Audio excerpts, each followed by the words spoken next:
Hello, welcome back our YouTube channel GS RK Lavania. आज हम एक और इम्पोर्टेंट टॉपिक जो कि आपके ग्रेड फर्स्ट के लिए मोस्टली इम्पोर्टेंट यूनिट होती है, उस यूनिट का जो नेम है वो यूनिट है आपकी सॉलिड स्टेट। आज हम जो बात करने वाले हैं वो हम सॉलिड स्टेट केमिस्ट्री की बात करेंगे। और इस सॉलिड स्टेट केमिस्ट्री में आज जो हम चर्चा करेंगे वो हम SCC यूनिट सेल की करेंगे। इस SCC यूनिट सेल क्या होती है? पहली बात सुनिए, ये जो SCC यूनिट सेल है इसे हम बोलते हैं सिंपल क्यूबिक सेल। इसका नेम है। ये SCC यूनिट सेल होती क्या है? जैसे मान लीजिए हमारे पास ये हेक्स आपके पास हम बना लेते हैं। ये अपने पास एक क्यूब है, ये वाला, और इस क्यूब में 8 कॉर्नर होते हैं।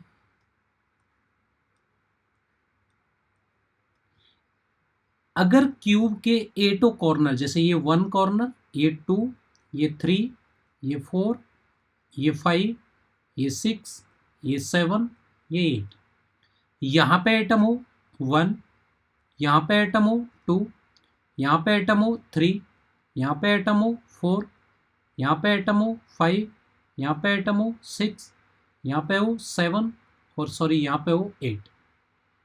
इसका मतलब एक जो क्यूब होता है उस क्यूब के अंदर 8 कॉर्नर होते हैं। 8 कॉर्नर होते हैं और इन 8 कॉर्नर पर एटम हो सकता है, आयन हो सकता है, प्रेजेंट होता है।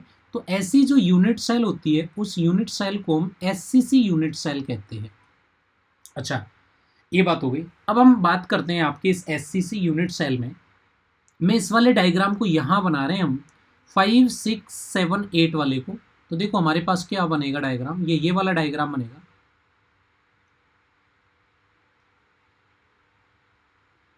देख रहा, ये हमारे पास 5, ये आपके पास 6, ये आपके पास 7, ये आपके पास 8। तो यहाँ पे एटम है, तो ये एटम क्या होते हैं, एक दूसरे को टच कर रहे होते हैं ऐसे। ये वाले जो एटम है ना, ये सॉरी टच कर रहे हैं आपस में, ये टच कर रहे हैं। अभी ये डायग्राम थोड़ा सा बड़ा हो गया। ये आपस में क्या कर रहे हैं, आपके टच कर रहे हैं। आपको पता है ये वाली दूरी R होती है, ये वाली R होती है। किसी भी अगर क्यूब की जो ये है, ये वाली, इसको वाली को बोलते हैं आप किनारे की लंबाई, इसको बोलते हैं एज लेंथ। ये जो एज लेंथ है, ये एज लेंथ कितनी होती है, 1। दे आर कनेक्टेड, यानी ये आपस में कनेक्ट हैं। दे आर कनेक्टेड, आपस में ये कनेक्टेड हैं। तो ध्यान से सुनेंगे। अच्छा, हमने पता है कि अगर मैं इस वाले क्यूब को मैं यहाँ इसको मैच करते हैं तो ये वाली जो चीज़ है, इस वाली चीज़ का नाम है face diagonal.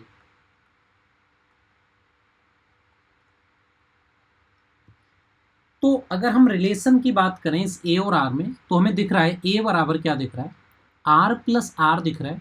R plus R बराबर क्या हो गया, 2R का रिलेशन हमारे पास हो गया।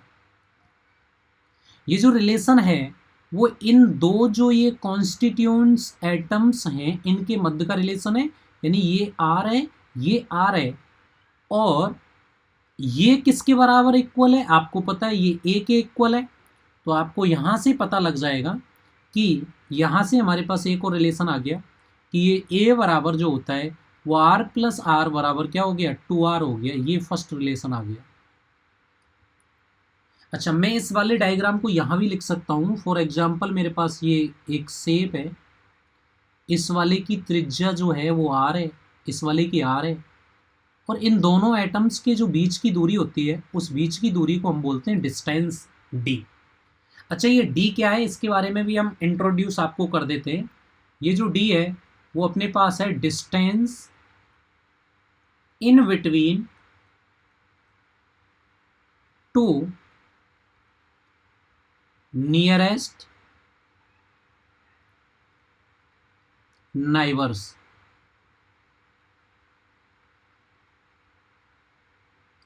यानी दो नियरेस्ट नाइबर्स के बीच में जो डिस्टेंस होती है उसको हम D बोलते हैं। तो मेरे पास एक रिलेशन यहाँ पे कंडक्ट हो गया कि भाई जो A बराबर है वो हो गया किसके, 2R के, और जो 2R है वो किसके बराबर हो गया बताओ, D के बराबर हो गया। यानी मैं ये कह सकता हूँ कि जो एससीसी यूनिट सेल्स है उसमें ए और आर और डी में अगर रिलेशन की बात की जाए तो ये रिलेशन आया ए बराबर 2r बराबर क्या होता है, डी होता है। इसका मीनिंग ये हो गया कि ए और आर में रिलेशन, ये तो एज लेंथ है, ये इसकी त्रिज्या है, और ये जो डी है ना, ये डी क्या है, distance in between two nearest neighbour के मध्य दूरी होती है। अच्छा, यहाँ पे एक भी बात है कि अगर अपने पास ये गोला है, एक बड़ा हो सकता है और एक छोटा भी तो हो सकता है, तो बड़े बड़े वाले की त्रिज्या आप क्या मानो आर, और जो छोटा वाला है उसकी त्रिज्या क्या मानो स्मॉल आर। तो इसका मीनिंग ये हो गया कि जो डी है वो कैपिटल आर प्लस किसके बराबर हो गया, स्मॉल आर के बराबर हो गया। कौन सी यूनिट सेल की बात कर रहा हूँ मैं, एससीसी यूनिट सेल की बात कर रहा हूँ। तो हमारे पास जो पहला क्वेश्चन है वो ये हो गया कि जो एससीसी यूनिट सेल्स होती है उस एससीसी यूनिट सेल में ए और आर डी में रिलेशन हमने निकाल लिया। चलो दूसरी बात करते हैं। दूसरा अपने पास क्या है कि सबसे पहले देखिए, हमने देखा कि यहाँ पे ये जो रिलेशन आया था वो ऐसे वाले आए थे एटम, ये वाला जो रिलेशन है वो ये वाला रिलेशन था। थोड़ा ध्यान से सुनेंगे सर, ये है ना, ये वाला इस वाले को हम बोल रहे हैं फेस डायगोनल, इस वाले का नाम है फेस डायगोनल। और आपको पता है दे आर कनेक्टेड, ये भी आपको कनेक्ट कर रहा है और ये भी आपको कनेक्ट कर रहा है, इसकी भी आर है इसकी भी आर है, और ये जो लेंथ है वो आपके पास ए है, और ये वाली जो लेंथ है वो भी आपके पास ए है। अगर मैं बात करता हूँ, इसको त्रिभुज मान लेते हैं हम, त्रिभुज ABC की अगर हम बात कर लें तो इसको B मान लेते हैं और इसको हम C मान लेते हैं।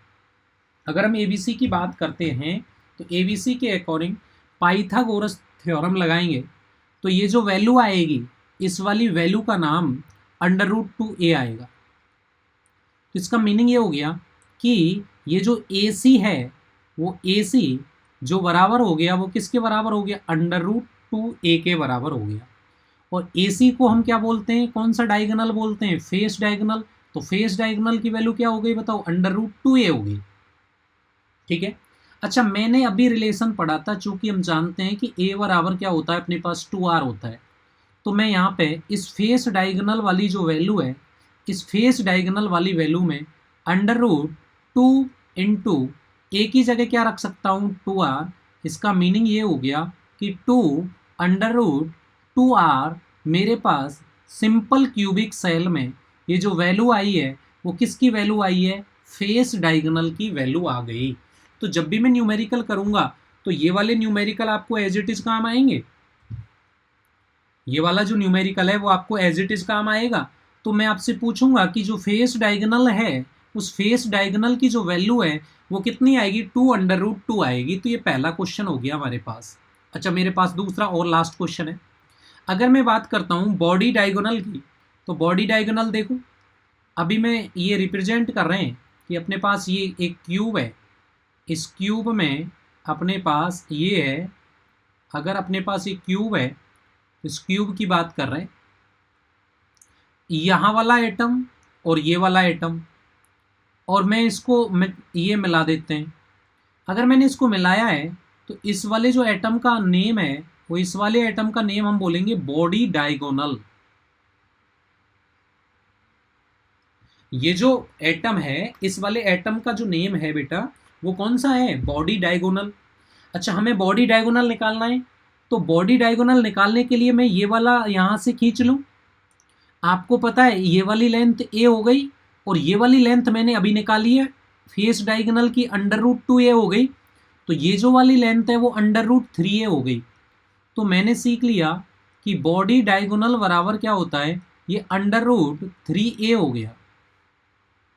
तो मेरे पास एक और चीज़ हो गई कि भाई बॉडी डायगोनल बराबर क्या हो गया, √3, और a की जो वैल्यू है वो आपको पता है, a की वैल्यू तो हमने लिखी है, कितनी है बताओ, a की वैल्यू a बराबर 2r है, तो मैं यहाँ a की जगह क्या रख दूंगा, 2r। तो इसका मीनिंग ये हो गया कि ये 2√3r हो गया। किसकी वैल्यू हो गई हमारे पास, b बॉडी डायगोनल की वैल्यू हो गई। अच्छा, मैं यहाँ से रिलेशन की बात अगर हम करें तो मैं ये जो आप याद रखेंगे, इस वाले को हम बोल रहे हैं सिंपल क्यूबिक यूनिट सेल में। अगर मैं बात करता हूँ एज लेंथ की, एज लेंथ, और मैं रिलेशन की बात करता हूँ ए में और किस में बताओ, तो एज लेंथ ए होती है तो ए बराबर किसके होता है 2r के। अच्छा, मुझे पता है कि फेस डायगोनल अभी जो हमने लिखा वो फेस डायगोनल हमने लिखा √2a होता है, और आपको पता है अगर मैं इसमें a की वैल्यू रख दूं तो 2 इंटू 2r हो जाएगा, और आपके पास जो वैल्यू आएगी 2√2r आएगी। आपको ये भी पता है कि बॉडी डायगोनल हमने काउंट किया है √3a होता है, और अगर ये √3a होता है तो मैं यहाँ पे वैल्यू रखूँगा किसकी, a की, तो अपने पास क्या हो गया √3 इंटू ए की जगह क्या रखेंगे 2r, तो मेरे पास जो वैल्यू आएगी वो आएगी आपके पास 2√3r। ये सारी वैल्यूज हमें न्यूमेरिकल के पॉइंट ऑफ व्यू से बहुत इंपॉर्टेंट है। अच्छा, एक और रिलेशन मैं आपको बताता हूँ कि अभी हमने ये सीखा कि भाई a बराबर होता है 2r और ये जो इक्वल होता है d के, इसका मतलब 2 नियरेस्ट एटम्स की SCC यूनिट सेल में वो जो दूरी होती है, डिस्टेंस होती है, वो कितनी होती है 2r होती है। और 2r कब होती है, जब ये दोनों एक दूसरे को आपको कनेक्टेड होते हों। इसका मीनिंग ये हो गया कि जो SCC यूनिट सेल होती है, in such type of unit cell the atoms lies along the edge touch with each other, यानी ये जो कॉर्नर वाले एटम हैं या एज के अलोंग जो एटम हैं वो एक दूसरे को टच करते हैं। तो मैंने ये सीखा कि जो एज होता है वो तो a होता है, और a बराबर किसके होता है 2r के। बॉडी डायगोनल √2a होता है तो वैल्यू रख दी, और वो सॉरी फेस डायगोनल और बॉडी डायगोनल क्या होता है √3a होता है, तो इसकी वैल्यू रख दी और हमने a बराबर 2r बराबर d लिख दिया। आज हमने इस वीडियो में SCC के बारे में पढ़ा। नेक्स्ट पार्ट 2 हम FCC के बारे में पढ़ेंगे। Thank you for the attending this session.